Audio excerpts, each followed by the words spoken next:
Hello and welcome to Crossing Channels. I'm Rory Cellan-Jones. Are emerging technologies more hype than reality? That's the subject of the latest in our podcast collaboration between Cambridge University's Bennett Institute for Public Policy and the Institute for Advanced Study in Toulouse.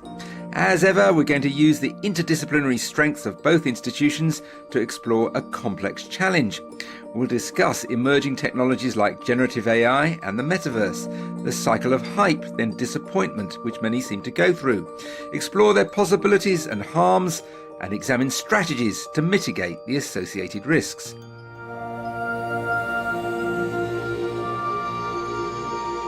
To explore these issues today, we have César Hidalgo from the IAST. César, remind us of your main research interests. I'm very much interested on how societies learn, so I study the growth and diffusion of knowledge. Excellent. And joining us from the Bennett Institute, we have Jeni Tennison and Sam Gilbert. Jeni, what does your research focus on? Well, I run a campaign called Connected by Data, which seeks to give communities a powerful say over how data is collected and used. And I'm most interested in learning from how other sectors, regulation around food or housing, can be applied to data and AI. So we'll have lots to discuss in terms of how these technologies impact the general public. And Sam, what are your main research interests? So at the moment, I'm particularly interested in helping policymakers and members of the public get a richer and more empirically informed understanding of digital technologies and what they might mean. So we've got an extremely well-informed panel to crunch through these issues. We're going to be looking at two technologies in particular. So let's start by introducing them.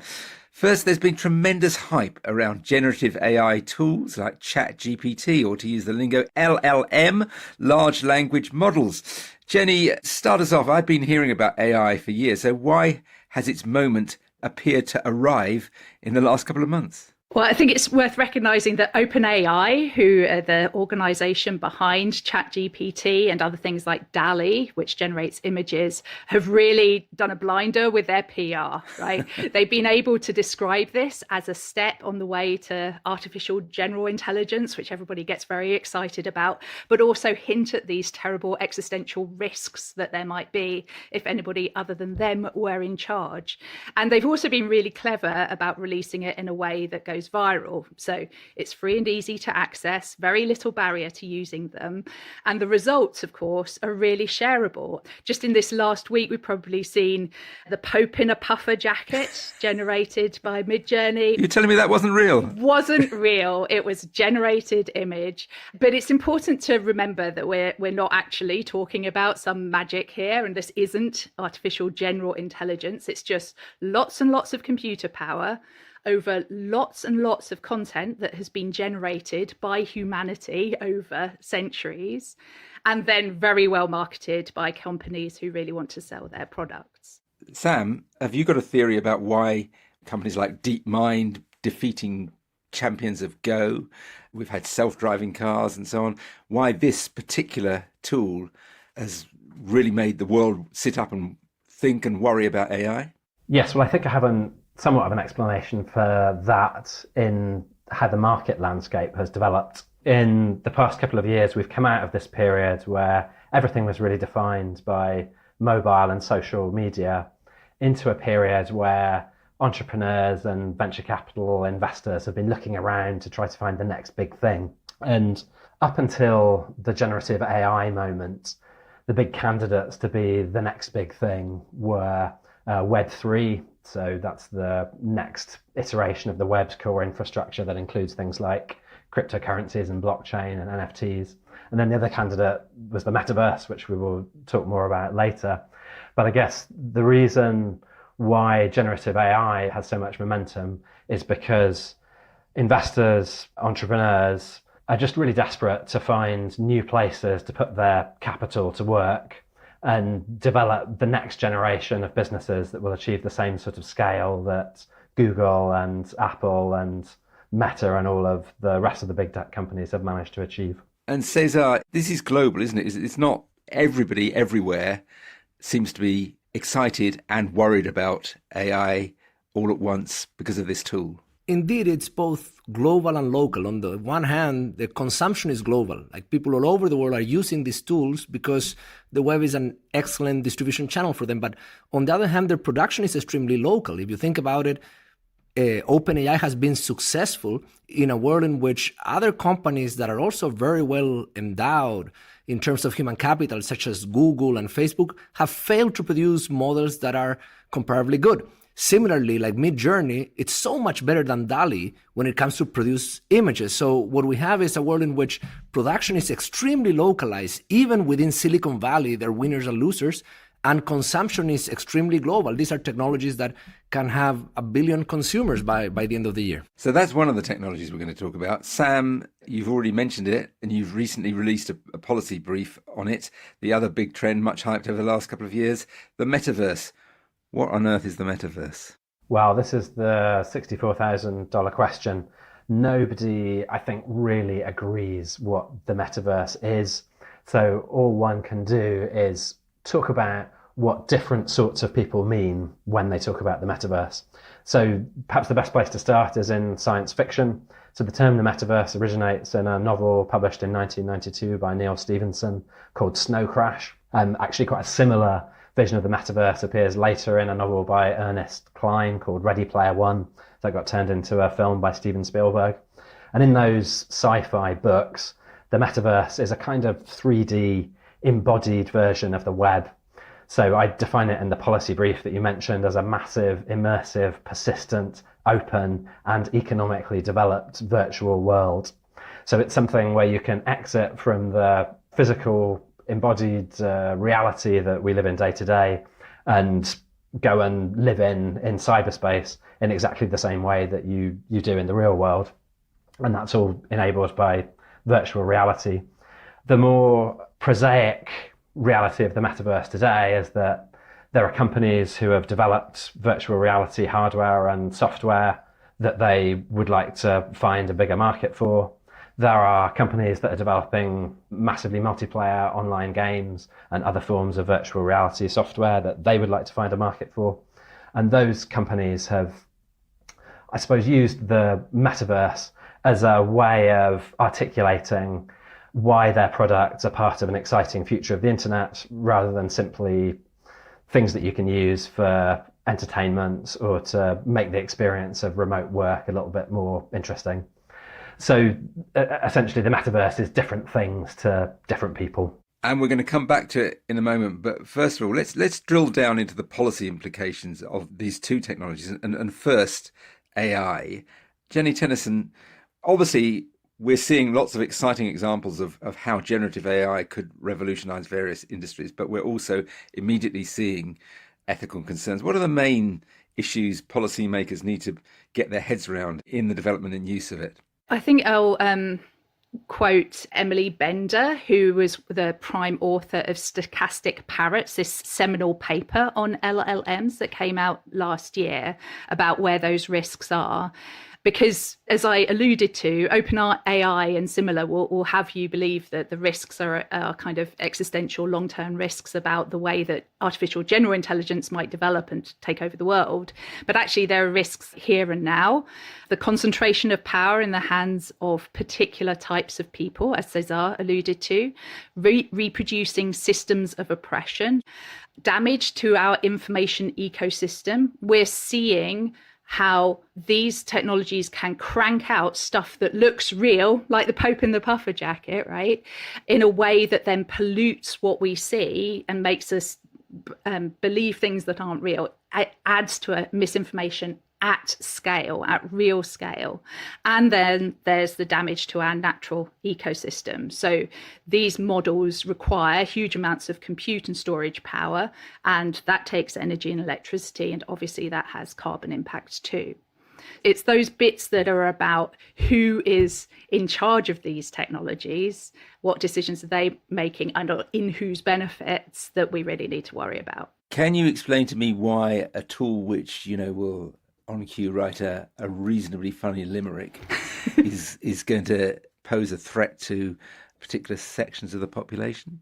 Yeah, sure. So first of all, I think there's the bit about what reality these tools reflect. If you remember, the way that generative AI works is that it takes in a whole bunch of content that has already been generated over centuries, the stuff that is on the internet right now, and that historic information reflects our historic and current biases. So you get lots and lots of pictures if you ask for them. If you ask for a picture of a CEO, you get a smart white man in a suit, right? If you ask for a scientist, you get a smart white man in a white coat. So there's the fact that it embeds these existing ideas and the biases that we've had for ages into what we generate into the future. There's also the fact that these technologies are going to be used, as we've seen with social media, to target people based on characteristics. So, for example, technology is being used to nudify women, to get pictures of them just based on their normal clothed picture to see what would they look like naked. That kind of stuff is going to be the thing that gets created. And, you know, our historic oppressions are going to be perpetuated into the future. And the final bit about the pollution of our information environment is just that when you go and search on the web currently for information about something, I don't know about you, but increasingly I'm finding that I'm getting content that feels robotically generated, even if it isn't actually. It's stuff that is there for clickbait, but it doesn't demonstrate unique thought or any kind of creative spark. And with generative AI, we see lots and lots of these copywriting tools that allow us to crank out that kind of content really rapidly, really quickly. And just the volume of that builds up so that we can't find the stuff that is by real people talking about real things that are new and novel and exciting. César, have you seen evidence yet of real harms from this technology? Well, I think it might be a little bit soon to say, but I do agree on the trends. I do agree that on the one hand, there is an overload of information.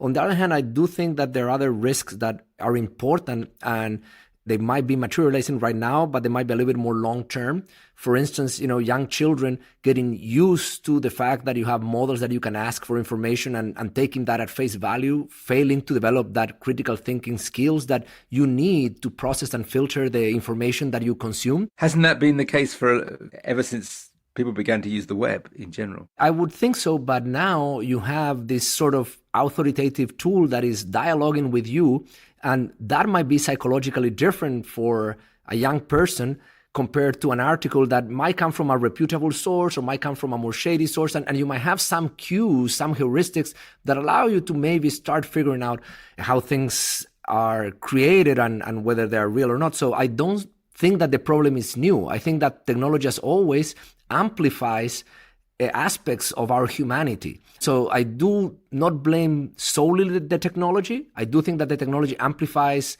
vices that are part of human nature. But I do think that also as technologies develop that we can indulge in, we need to develop more restraint, similar to the example of, the availability of sugar and obesity. We have now a technology that can push us into a world of, misinformation, content that sounds authoritative and is not such. That's, I think, where the danger is at, in that slippery slope and the interaction with human nature. Sam, isn't one of the problems the very people who may be in position to do something about this, to impose restraints, are going to find it, however smart they are, very difficult to understand where this technology is going? It's going to be galloping off into the distance while they chew their fingernails. Yes, I think it's inherently very difficult for policymaking and regulation to keep up with technological change. And I guess one could make the observation about legislation like the online safety bill, which is going through Parliament at the moment. That's a UK regulation. Yes, the online safety bill, the UK regulation, which is designed to make sure that tech companies have increased accountability for protecting their users from harms. The issue with that type of regulation can be that it focuses on the risks and the harms that pertain to technologies which belong to the last 10 or the last 15 years. What I would say, though, is that there's one strength of that piece of legislation, which is that at the core of it is this concept of a duty of care, which effectively says that in future tech companies will have to be responsible for protecting their users and keeping them safe from misinformation or abuse or other forms of harm. And it seems to me that that type of principle actually fits quite well with a landscape in which technology changes a lot. Jeni, what about the people actually advancing this science, the technologists themselves? Does it strike you that they are looking before they leap, or is there such strong competition to get ahead that they're insufficiently cautious? Yeah, I mean, there definitely is massive competition that is driving, I would say, the release of these models and technologies before they are really ready and before certainly kind of society is ready. But I think we should recognize that there isn't an inevitability of adoption. Right? We do have some power over whether we adopt these technologies in our workplaces, in our schools, in our communities, in our professions. How we do that is down to us. It isn't like that's going to just have to happen to us. As well as the kind of high level regulation that Sam was talking about, as well as those kind of larger frameworks, we have to have frameworks that also drive those conversations at that more granular and context-specific level. How should these technologies be used in recruitment, for example? Or how should they be used when we're dealing with the law? Or how should they be used in a particular school or in your particular workplace? That should be a matter for discussion, for setting up guidelines and principles for that particular context with those particular stakeholders, individuals who will be affected by the technology.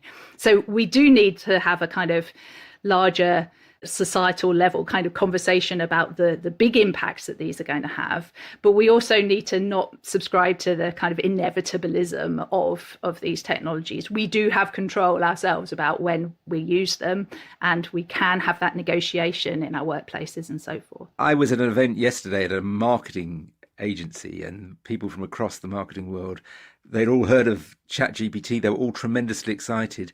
They were all telling each other that from jam makers to plumbers to architects, nobody could afford to miss out. There is a huge amount of pressure, isn't there, when these technologies arrive? Yeah, definitely. And I think generative AI is a new general purpose technology, but we do have choices as we go along that path. And we do have choices even at a very granular level about when we adopt and how we adopt.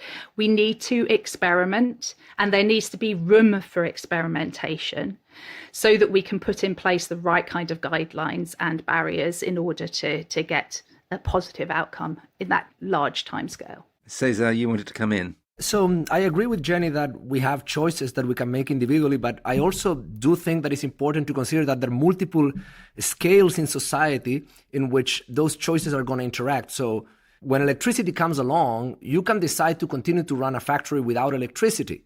But the question is, are you going to be able to remain competitive? When these technologies come along, you can choose not to adopt them.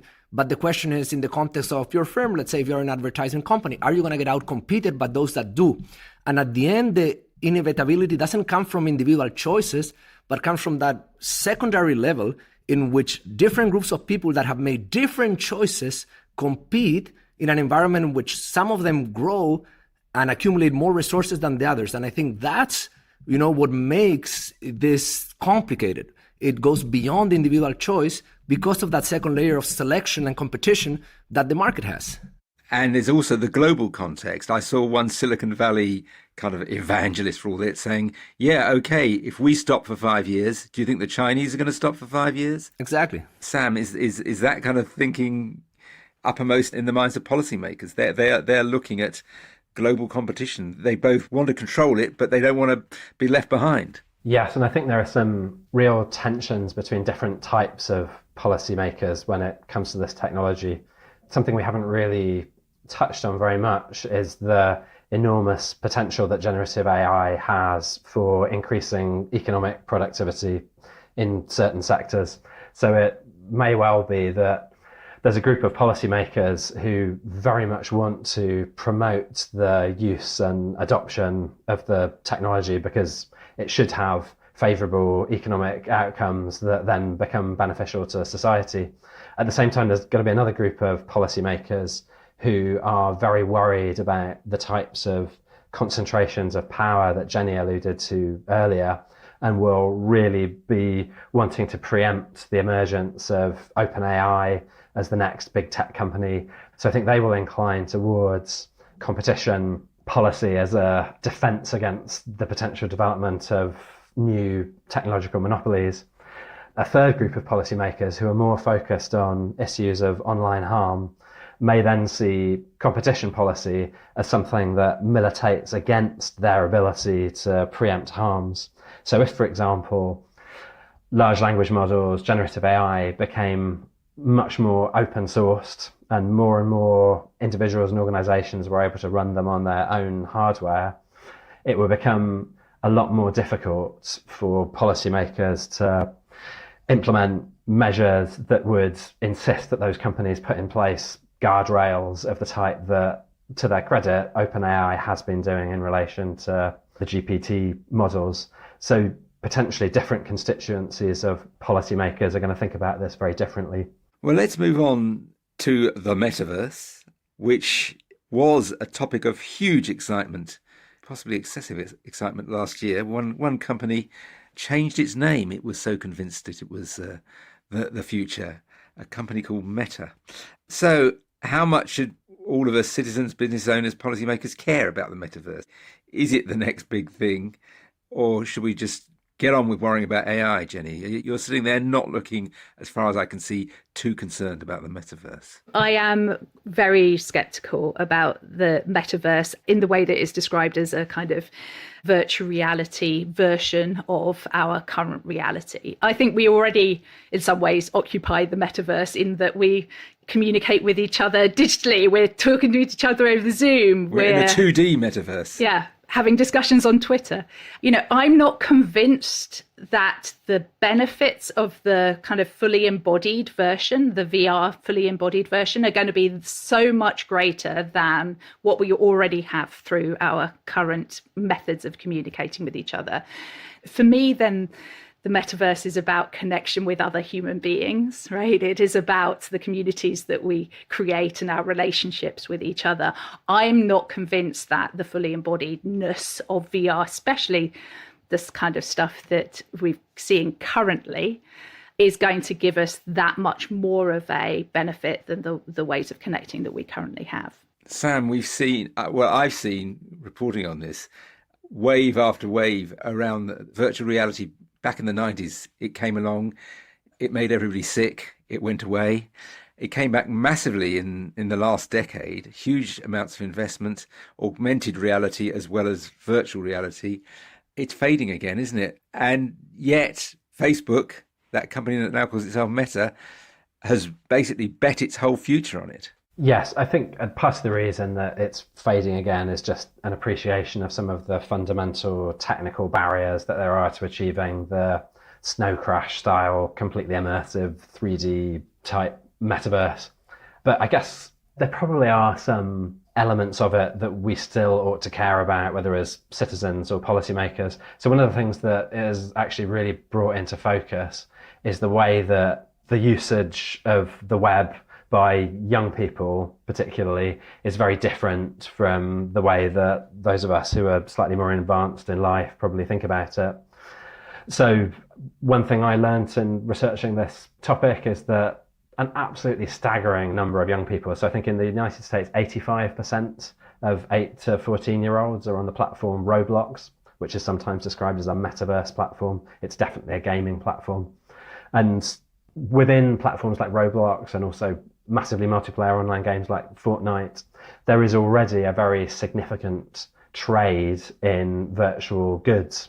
So by some estimates, that amounts to $93 billion a year. And it also seems to have done something to change the threats and the potential harms that people are exposed to when they use these platforms. So I think when policymakers are contemplating online harms at the moment, they'll be thinking about issues like cyberbullying, for example, or the exposure of young people to content that promotes self-harm.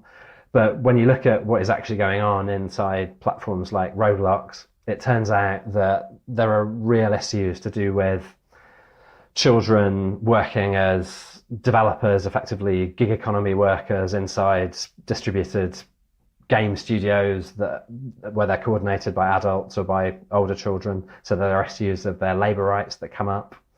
The way in which virtual goods are promoted and sold through these platforms to children, again, just feels quite dissonant in a world where we place a lot of focus on consumer rights. So it might just be worth taking that vision of the future seriously, because that part of it is already happening and it demands some policy responses that are a bit different from the ones than we're probably accustomed to thinking about. César, it strikes me this is partly a sort of cultural thing, that the same kind of people who are very excited about the metaverse and Web3 as it's called were very excited about cryptocurrency and blockchain, and they tend to be kind of libertarian. They tend to reject sort of mainstream views on how the world works. Is that why there was so much excitement around this idea? Look, I have a particular view of the metaverse, in part because while I was at MIT, I even experimented on developing experiences when virtual reality was coming again, in the middle of last decade. We bought a headset. I had a Japanese postdoc that started to work on it. And what I learned is that in some ways, the way that the metaverse is being sold is very different from the way in which it produces value. I find that virtual reality experiences can be very profound in a short period of time, and that's how you want to consume them. So with some friends, we created a VR music label in which we said, what is a type of content that is short, that can be entertaining? And we thought about music videos. We produced 3 music videos that are available for free on Steam right now. And people love them and it filled them with joy, but it's that short experience. So I do think that the metaverse, unlike the mobile phone, unlike the web, unlike LLMs that are designed for this massive consumption and frequent use, is a technology that also has its virtues, but its virtues is not that it's going to transform everything. It's not to go to work on the metaverse. That's really lame. But to have an art experience that is 3 or 5 minutes that allows you to have a sensation that you cannot have outside of it, I find that to be profound. And that's why it's important to understand that technology in that context. Well, that's interesting what you say. I found when I was covering this area that I would bring home a headset and I would put it on relatives and friends. And I found there were 3 stages. The first time it was, wow. And the second time they tried it, they were kind of, okay. And the third time it was meh. So there is this seemed to be, I think you're sort of saying this, a niche technology. Smartphones came along and people at one stage thought they would be for a certain part of society. They turned out to be something that was going to change the world for just about everyone. Jeni, do you share my skepticism that this is a phenomenon that doesn't reach beyond a certain quite niche area? Yes, I think so. I'm convinced by César's description of it as something that you kind of dip into and dip out of. One of the things that is really interesting there is seeing kind of the subversion of those technologies for the purpose of art and for creativity, for music, right? And I think that this is one of the places where we really need to make sure that we're not, when we're regulating these technologies, stopping that kind of creative use of them and subversive use of them. And, there's similar kind of issues with generative AI and LLMs. Currently, the thing that I think is, as you use them, you get to the kind of meh part, is that you realize that they average things, right? So the stuff that they come back with when you're brainstorming with them creatively or you're getting them to write something is it's the average of what people would say and do and write and draw. It's not the extremes. It's not the stuff that pushes us. It's not the stuff that excites us. And I think that that's going to be the bit that both from a technological point of view and from a regulatory point of view is going to be the challenge. How do we allow for that experimentation, those extremes that are outside of that meh average? Let's try and end by sort of drawing common lessons for policymakers when new technologies arrive. I mean, the key thing to me seems to be deciding when they need to worry, when they need to be interested. Sam, it sometimes seems to me there's as much hype about the ethics of AI as there is about AI itself. Somebody told me that the other day they thought there were more ethical AI institutes than AI institutes. Why has the world decided that's something to worry about and possibly rightly, not the metaverse? I think there's probably two good explanations for that, or maybe three good explanations for that. The first one, I think, is that we all have quite strong mental models of what a dystopian future in which humans have been supplanted by intelligent machines looks like. And I think those background assumptions, whether they come from Snow Crash or whether they come from The Terminator or Philip K. Dick or whatever it may be, they play a really important role in how people think about technology. So yeah, ethical AI I think is partly an outgrowth of it just being easy to imagine those futures thanks to sci-fi. Probably the second good explanation relates to a concept called critty hype. So this is something that was coined by the science and technologies studies scholar Levin Sell. And what he's trying to get at with that label is the situation where critics of technologies end up being backhanded promoters of the technologies, in that they implicitly buy into the most extravagant boasts that the creators of the technologies make about what they're capable of. So from the previous generation of technologies we were worried about, we might look to somebody like Shoshana Zuboff as being an unwitting proponent of critty hype, in that she believed or believes the worst things that Facebook or Cambridge Analytica said its technology could do. And as a result of that, has arguably ended up setting the policy agenda around data in a way that ends up not being all that helpful, because it's quite sort of decoupled from the much more banal reality of how targeted advertising happens. So we may be in danger with generative AI and the metaverse of also having these critty hype dynamics. My third, more sort of comical explanation for why there are so many AI ethicists is that previously it was really hard for philosophy academics to get jobs. And so there was just a supply of people looking to apply their ethical thinking to a real world domain. Hurrah, it's boom time for philosophers. César, have you got a take on that? I do think that on the one hand, there's definitely a supply and demand issue. Many more people can enter the field of AI ethics, whether it comes from philosophy, whether it comes from moral psychology. There's also, I think, a world in which we have developed a very moralized dialogue across a large number of topics, and AI is just another example of that. So I do think there are several forces that have pushed us, into that world, and I'm guilty. I wrote a book called How Humans Judge Machines that compared people's reactions to machine and humans, in part because I wanted to explore that as well, using, the experimental methods that I felt comfortable with. And we run, more than 80 experiments, and we learn some interesting things that people use, for example, different moral philosophies when judging machines, more utilitarian, and philosophies based more on motivation and intention when it comes to humans. But since then, so much has happened that it's hard to keep up with that literature because it's a big space and it's getting increasingly more crowded. Finally, Jeni Tennison, isn't there a danger that we're at a moment of huge advances potentially with generative AI that could be very exciting, that could be incredibly positive, that could, for instance, transform healthcare, give people with disabilities skills that are denied to them otherwise, and that we immediately see this as a huge problem that policymakers need to stamp down on? As Sam described, there's both the hype from the providers of these technologies and the kind of amplification of that through the vast amount of kind of public discourse that is currently happening around them, that makes policymakers want to act and get in on the game.